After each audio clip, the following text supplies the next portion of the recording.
Welcome back. This is Chicken Philosophy. The Meccan Revelations, Part 55. But you already knew that. That's the title of the video, in which I will pick up right where Gwydion left off in Part 54.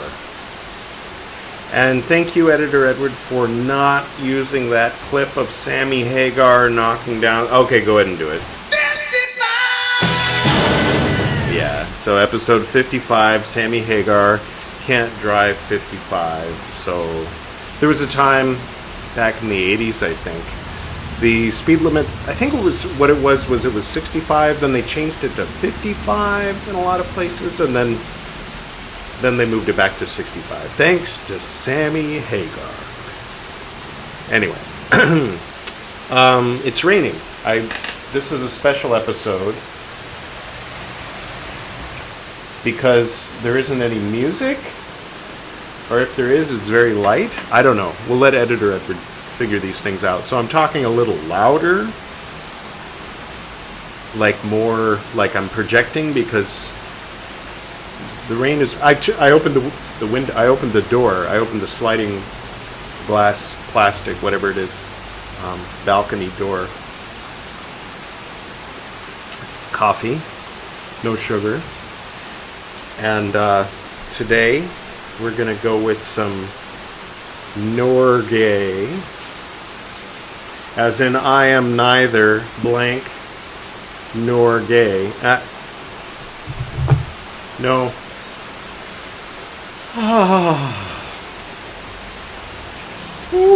I don't know what... Editor Edward, what does Norgay mean in Tibetan? Certainly.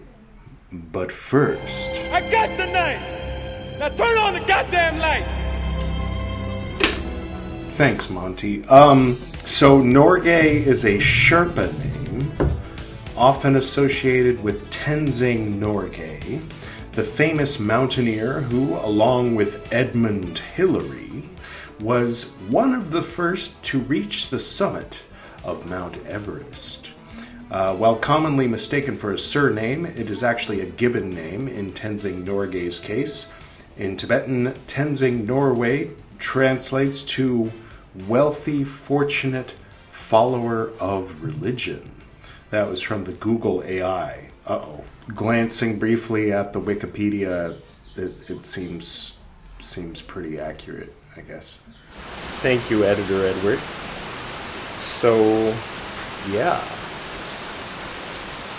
I dig it. I dig the rain. It's nice.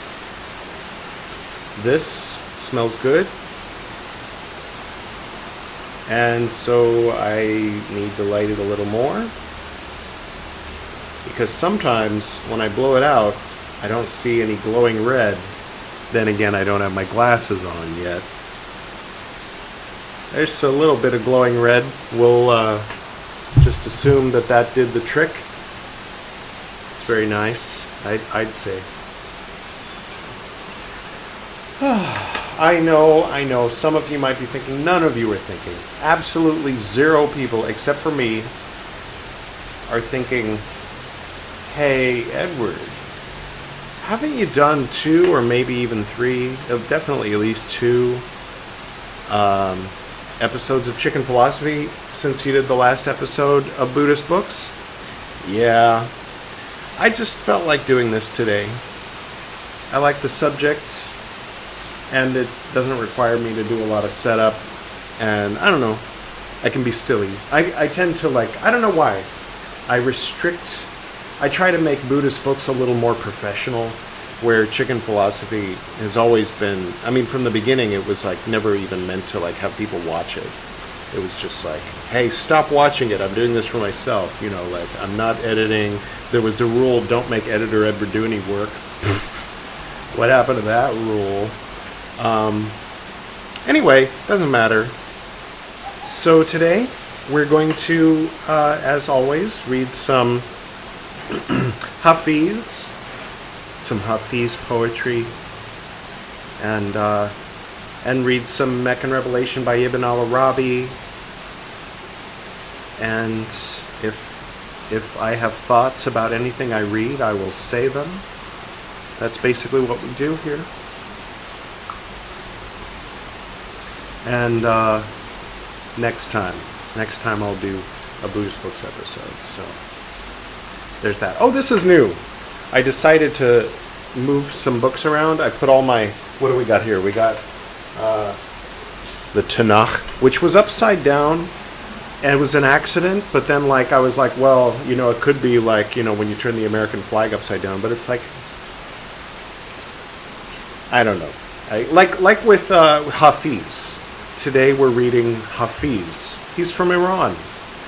I mean, Persia. Same thing, different century. Like, places have, like China has, its moment in present day, like on the news, what's going on, and what went on 100 years ago, or 80 years ago, whatever, however long it was ago. Didn't they have their 75th? Jackie Chan was like, anyway, the point is, Tao Te Ching and present day China, like one is like, it's like you're looking at the surface of water, kind of. Does that make sense? Or like something that, like the kind of tea that has a lot of milk in it and it gets like a skin on top, that's like present day. It's more tangible. You have to spit it out. Never mind. I mean, I'm not saying, what I'm saying is that the Tanakh is the Tanakh, the Kabbalah is the Kabbalah. Ultimately, Judaism, Islam, Christianity all come from the same source, Tanakh. The Tanakh cannot be blamed for all of the flaws of the humans that have done things in the name of either the Tanakh or the book in which the Tanakh is known as the Old Testament, or most of it, right? The Dead Sea Scrolls are to the Tanakh? No, not exactly. I don't think they were ever forbidden. But some of it is it's like familiar stories from the Old Testament that are but they keep talking. It's like, whoa. It's like the unpublished parts, the earlier drafts with the extra stuff from the Old Testament. So that's interesting. But then the Nag Hammadi is like, whoa, on another level. A lot of things that are really not even similar to what ended up canonized. All right, we've been talking too much, Edward. It's time to move along with the show. We'll get to the Hafiz. The rain sound is increasing. I imagine this will make things a lot easier for Editor Edward. This is like a break for Editor Edward. He doesn't even have to do any work today. As long as I don't burp or anything, all right. Oh, I happen to turn here. Curfews. Noise is a cruel ruler who is always imposing curfews, while stillness and quiet break open the vintage bottles. Awake the real band. I think we've gotten that one before, but it's all right. It's all right. It's short enough. I don't really remember it. If we got it before, it was a long time ago. Now, I will pull out the Meccan Revelations. Oh yeah, so the Tanakh, Joe's book, this book, it's his alchemical... I'll put a link in the description toward the top. Joe Zabinski, you know Joe Zabinski, this guy? I don't know what I just pointed to. It said Joe Zabinski, but I'll make a playlist of all the videos that Joe Zabinski is in. Why not? Why not? Yeah, so that's his book. And then there's biographies of contemporary Tibetan lamas and their contributions. I didn't even know that's what that was until just now when I read it. The history of Bhutan, a Tibetologist in Sikkim. Now, if you're anything as ignorant as I was 7 years ago, if you hear Sikkim, you might assume it has something to do with the Sikh religion, and it doesn't. I mean, there are some Sikhs there, but not too many. I mean, not that there can be a too many. Never mind. The point is, Sikkim is northeast India. it's different than Sikh. Never mind, it's even spelled differently, but okay, slightly. A Tibetologist in Seeking, the 14 Dalai Lamas. One day I'll read that. The Heart of the World, good book. I read like maybe half of it, if I'm being honest, but I interviewed the author. That was what I pointed to just then. That's Frater BT's interview with the author, technically. But it was also the moment that we made a new podcast called What Would Yeshi Do? That's a channel I have. I've never pointed to it before. I never made reference to it in any way for the past several years until just now. But there's, I think, 5 episodes of the What Would Yeshi Do podcast, as in Yeshi Tsogyo. I don't know what you just saw. I pointed to it. I gave Editor Edward some work too. All right. We'll pick up where we left off, Meccan Revelation. The narrative, this is 2, so whatever was last time was 1. I remember it being a lot of Michel Chodkowitz, but we'll just take the Michel Chodkowitz, we'll take the Ibn Arabi, we'll take what we can get. Continuing. 2, the narrative framework, the mirage of Muhammad and his many spiritual journeys. And remember, mirage, M-I-apostrophe-R-A with a hat, J, means ascension, like spiritual ascension, not mirage, like when you think you see a lake, but it's just heat waves on the horizon of a desert, you know.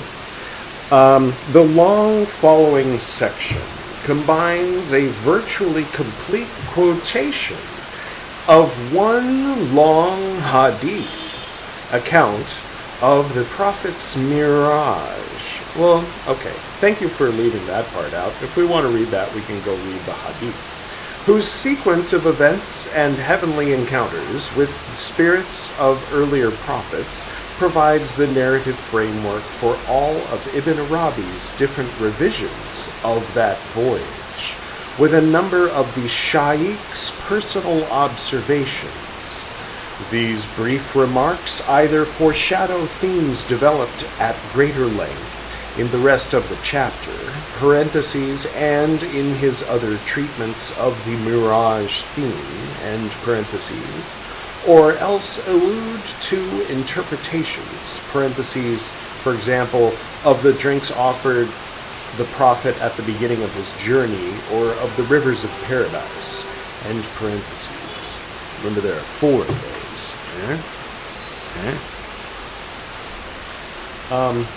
That he discusses more fully in the other contexts and chapters of the Futuhat.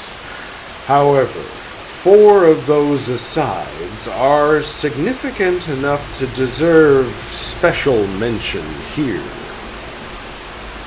The first of these is Ibn Arabi's understanding of the statement in this hadith that Muhammad, quote, descended from Buraj, bracket parentheses, his celestial steed, end bracket parentheses, and tied him up with the same halter the bracket parentheses other, end bracket parentheses, prophets had used to tie him. I think it's a metaphor. I think it means something. Keep reading. For the Shaykh, quote, all of that was only so as to affirm, bracket parentheses, the importance and reality of, bracket parentheses, the secondary causes, 3 dots. Although he knew that barrage was commanded, bracket parentheses, by God, end bracket parentheses, and would have stayed there even if he had left him without tying the halter. The second of these parenthetical remarks occurs in the lowest heaven, parentheses, the one immediately surrounding this sublunar world, end parentheses, when Muhammad is brought face to face with all the blessed and damned among the descendants of Adam. Quote, then, bracket parentheses, Muhammad, end bracket parentheses, saw himself among the different individuals belonging to the blessed, the blessed, I'll just say it. At Adam's right hand, and he gave thanks to God. And through that he came to know how it is that man can be in two places, bracket parentheses, at the same time, and bracket parentheses, while remaining precisely himself, and not anyone else. Be yourself. Oh, and nobody else. Everywhere you go, everywhere you are, everywhere you go. Be yourself. Oh, be yourself. Nice, Editor Edward, nice. Yeah. It's a good track. This was for him like the visible, parentheses physical, end parentheses, form, and the parentheses reflected, end parentheses forms, visible in the mirror, and parentheses other, end parentheses reflected images. End quote. Yeah, that was a quote.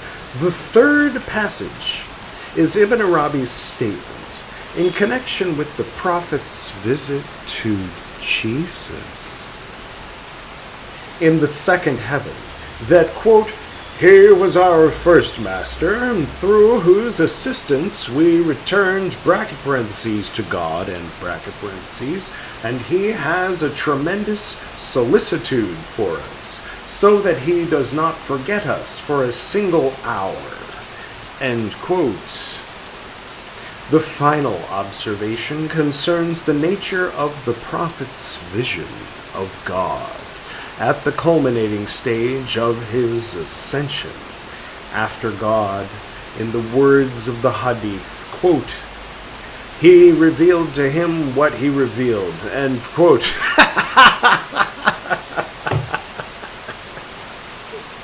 I'm not laughing at the Quran or Muhammad or whatever. I'm laughing with God. See, in the character of God as portrayed by. No. Quote, "Then he ordered, bracket parentheses, Muhammad, and bracket parentheses, to enter. So he entered, bracket parentheses, the divine presence, and bracket parentheses." Thank you, Michelle, for clarifying that for us. And there he saw exactly what he had known and nothing else. The form of his belief did not change. End quote. This question of man's, quote, divine vision, end quote, and knowledge is at the heart of Ibn Arabi's own long discussion with Moses later in this chapter, and underlies his accounts of his own personal vision at the all-encompassing, quote, Muhammadan station, end quote, on a Mexican radio, Muhammadan station. At the end of this section, after pointing out that it was only the prophet's insistence on the actual bodily rather than ecstatic or visionary nature of this ascension that aroused the skepticism and hostility of his contemporaries, Ibn Arabi concludes, quote, "Now, bracket parentheses, Muhammad, and bracket parentheses, had 34 times in which, bracket parentheses, God, and bracket parentheses, made him journey at night, and only one of them was a nocturnal journey in his, bracket parentheses, physical and bracket parentheses, body, while the others were with his spirit through a vision which he saw," end quote.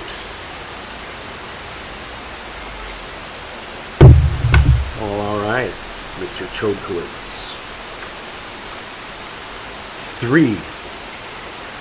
The spiritual journeys of the saints.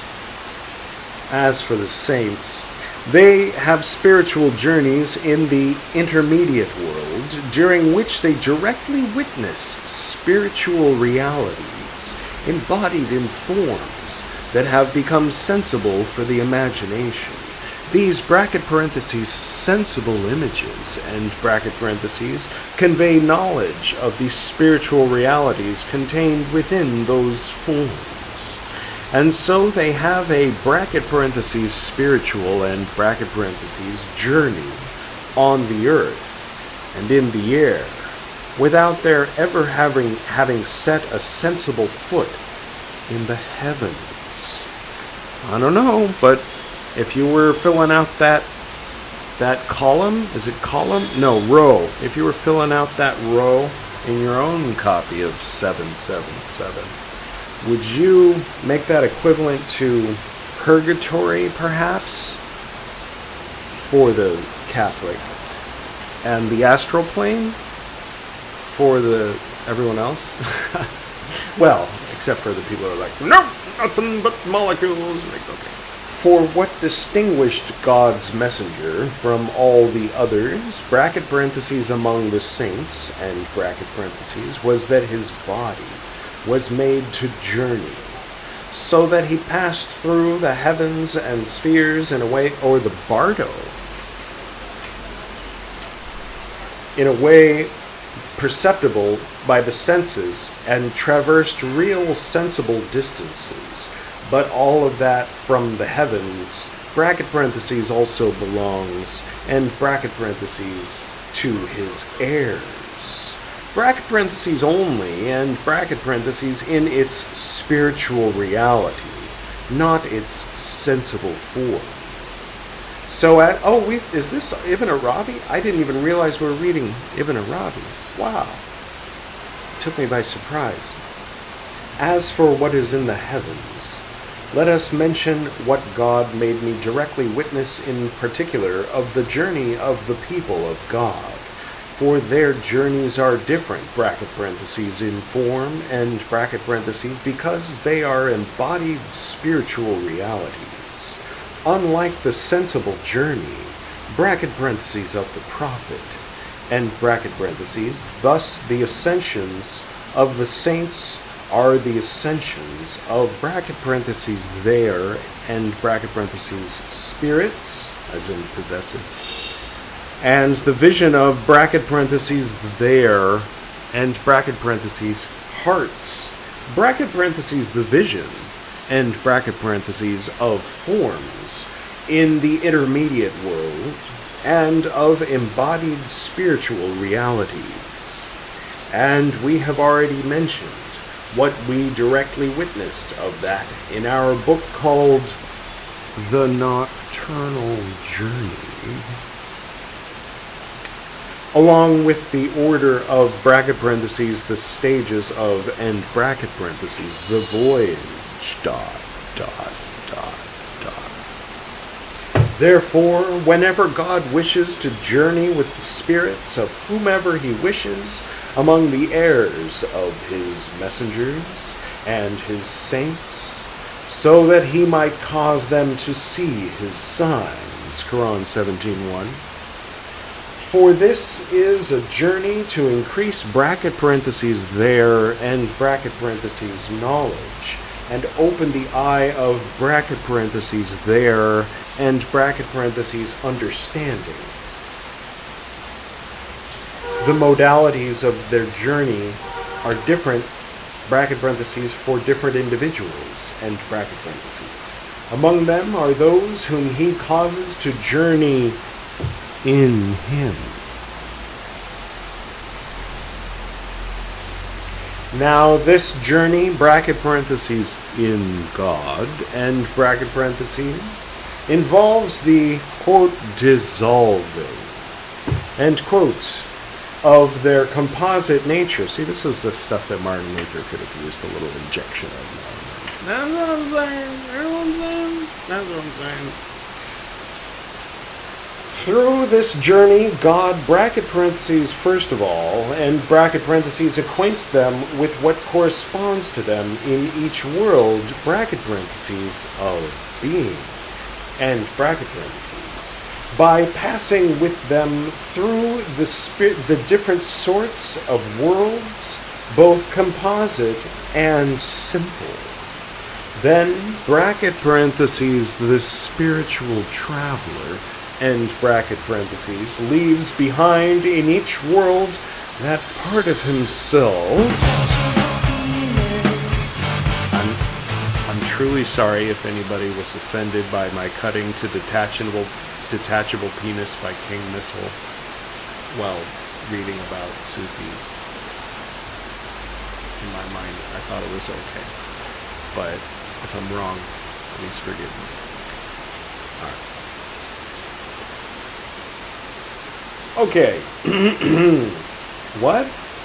The form of his leaving it behind is that God sends a barrier between that person and that part of himself he left behind in that sort of world, so that he is not aware of it. Oh, okay.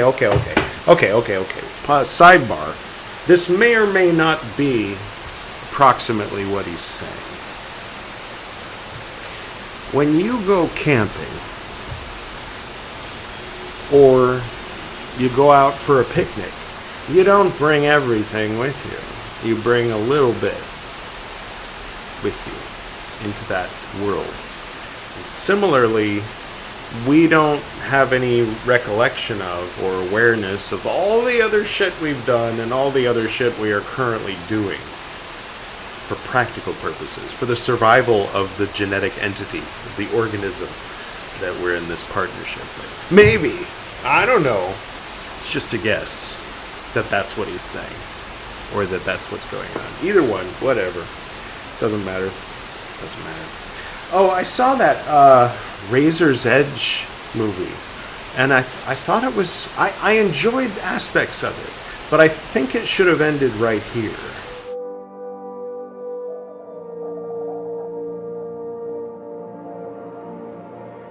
Anyway, but he still has the awareness of what remains with him until eventually he remains, bracket parentheses, alone, end bracket parentheses, with the divine mystery, with a capital M, which is the, quote, particular individual aspect, end quote, extending from God to him.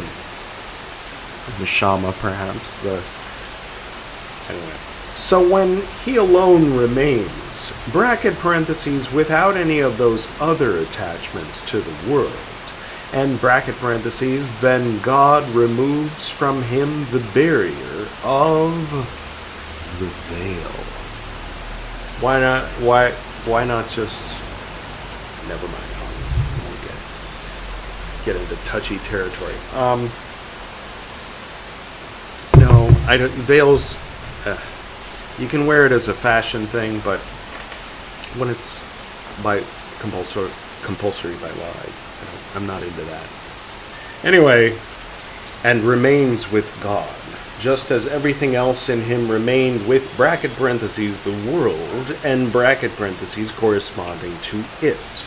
So in the place with the silver sand and light's different, and everything is sort of like angular and funky things out there, and there isn't really gravity in the same way, and you know, that place. Like the you that's there, like, isn't thinking about the you that's where you are. But I wouldn't be surprised if when we're hanging out in the Bardo later, we're like, hey, at the same time I was also learning to drive in this world. Huh. Well, that's an interesting coincidence.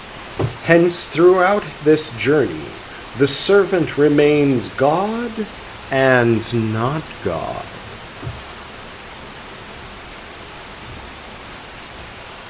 See, I like it.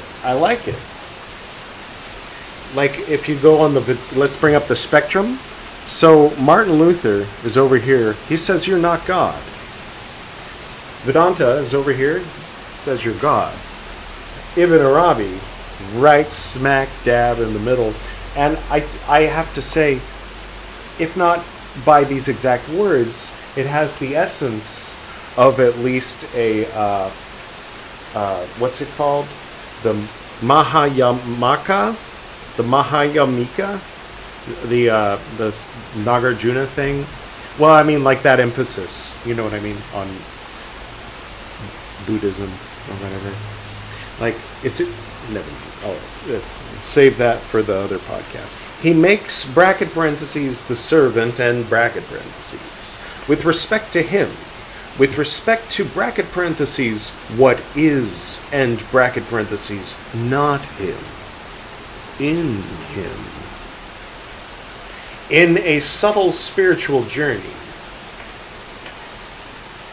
A subtle spiritual journey in which you are not God and you are God and you are in God. What could get more tantric than that? No, I mean, I'm just saying, like it's all one, right? When you rise up above the heads of the assholes, right? It all fits together a lot more nicely than people like to claim. A lot of people are driven by a lot of motives to emphasize the incompatibility of things on the ground, of ideas on the ground, of philosophies on the ground, of spiritual languages on the ground, or metaphysical, or Jungian, whatever, archetypal, if you want to take the, you know. Well, I don't know, why not make this the point where it got derailed, and later I'll have to figure out where I left off. I'm punishing myself. No, the tag is right here. What did we just read? We just read the last words. The subtle spiritual journey. Yes. So next time, BT, in part 56, is going to pick up right there. When he does. When the chicken wheel comes around again to Meccan Revelations. Alright, well, I got some rain to enjoy. And looking around to see if there's anything I'm forgetting. Just finished a chess game. My friend Chris and I play chess, one move every few weeks. And we just finished a game that's been going on for way too long, like possibly more than a year. And so that was fun. That was like an hour ago. And it's raining now. Cool. I guess happy Father's Day for if my dad in his next life. If you're he died in September of 93. So if he spent 2 or 3 years in the Bardo, if you were born 95, 96, or later, I mean, I'm basing that on the difference between the death day and the birthday of the 13th and 14th Dalai Lamas, because who else can you use as a standard if there is one? But it might vary a lot, I imagine, like you can probably take a century off if you have enough ability to resist, I guess. All right, well, there it is. We're done. What'd you think of the very little music? The more rain and the lot less music. Mostly light from out there. Only the smaller light is on in here, so most of the light is natural. And yeah, it's good. Nothing new I can think of. So I wish you well. And Editor Edward, what's the end screen? For anyone who might be tuning in for the first time and you want some more of Meccan Revelations, we'll have the playlist. The Meccan Revelations playlist will be up here. And then just recently, the day before yesterday, we started a whole new series on chicken philosophy called Tao Te Ching. And that playlist will be down here. All right. Just gonna let him decide whatever. Until next time.